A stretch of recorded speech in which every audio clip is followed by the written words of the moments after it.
You know what I think? I think we're too nice. I think we become so accustomed to being what I call Canadian, which is, no, you go first. No, you go first. I insist you go first. That we've forgotten. And we've lost the art of being direct, being decisive, and getting stuff done. There's an immense hypocrisy when we tell our teams to let go of our need to overplan and overthink and overanalyze things. And then we, as guardians of effectiveness, take 16 months to plan a transformation that fails to transform.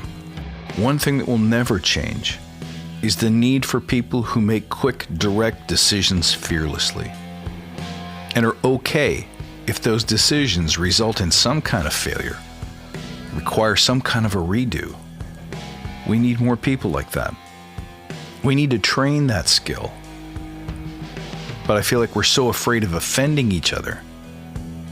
We're so afraid of having difficult conversations. We're so afraid of conflict that we've lost the practice. We're out of touch. We're out of shape. We're out of tune. When people are struggling to commit, to contribute, we let it pass. When the right mindsets and habits don't take hold, because we get lazy, we get tired of pushing the rock uphill. We feel like a broken record, so we take our foot off the gas. We're being too nice. We don't dare point out that a lack of outcome, a lack of change, a lack of difference, whatever you happen to be looking for, is directly related by a lack of action, an unwillingness to hold ourselves to a higher bar. We're too worried about being nice to ourselves, nice to each other. And while those things are incredibly important, what happens when we're not nice to each other? What happens when we're not nice to ourselves? But it becomes more prevalent, more important, and occupies more of our space, more of our mental space with each passing year. And we start noticing that it's getting more and more difficult to create change in a time when change should be becoming progressively faster. The technology demands it. The pace of business demands it. And yet I feel like folks aren't picking up. They're not looking after their piece, their accountability. And if all of this trying to be nicer created a better society, where people weren't so angry, where people weren't so afraid, where they weren't spitting on each other in the streets and in the hospitals and in the classrooms, I'd say, okay, it was worth it. But the polarization in our society is getting worse and worse and worse. I don't think we should be getting meaner. That's not what I mean by too nice. I mean, we need to inspire better levels of performance, not by trying to push people into a process or a framework, but by teaching and preaching accountability, by preaching directness, decisiveness. And how do you start doing that? You have to hold yourself accountable first. You have to demonstrate what certainty and decisiveness looks like so that other people can see it. Then they can see the outcomes of it. They can see the result.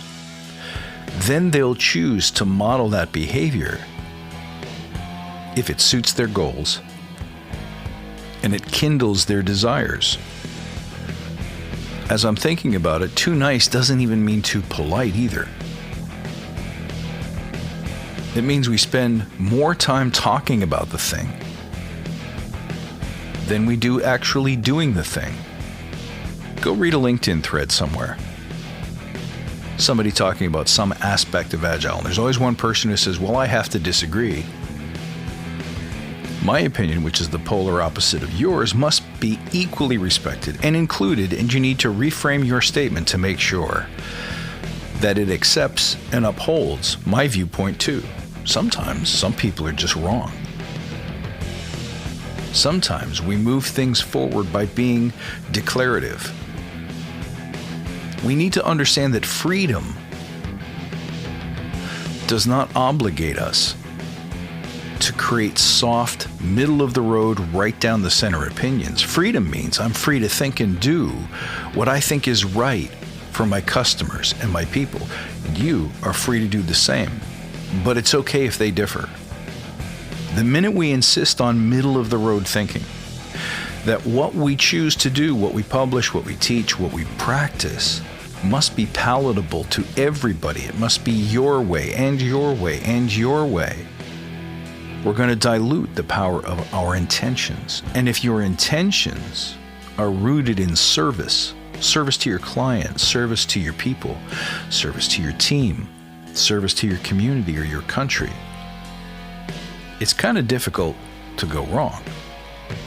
But the most important thing here is that we teach in Agile that it's okay to be wrong, that we must endeavor, we must experiment, we must try and be prepared to fail. And if we learn through that failure, we accept that our approach didn't work. And now we must explore or accept different points of view. But the idea is that those different points of view only become valid through testing. It's not the speaking of the thing that makes your idea valid. It is the testing of it in your specific condition. What works for me in condition A may completely not work for you in condition B. Over time and experience, hopefully we build up a library of good ideas and good practices and good philosophies that guide us and help save us from making those mistakes. But until we've made them, it's incorrect to say that just because I don't agree with you, A, you're wrong, and B, you're not entitled to state your claim. Here's how this looks in the real world. Go out there on social media somewhere, and I use social media, I post on social media all the time, but what I don't do is engage in polarizing conversations with other people. Because usually by the time I've gotten to the discussion, I've descended the rungs into the heat of the comment thread, all of the opinions, all the different sides have already been represented. We're already at the agree to disagree point. And in the process, we've ruffled some feathers, we've offended some people, but nothing gets better. If these conversations solved anything, if these conversations moved the needle, if it drove Agile into the future, I'd say, okay, let's comment away. But when it always descends into the same religious debate, the dogmatic snowball fight, then it becomes useless and it doesn't advance the cause. I'd rather shut all my devices off, sit down with a pen and paper, and have a good think. What could I create? What could I do boldly? What could I suggest? What could I try that might be for the benefit of my team, my customer? Could I create things today that make a better life balance for the people around me?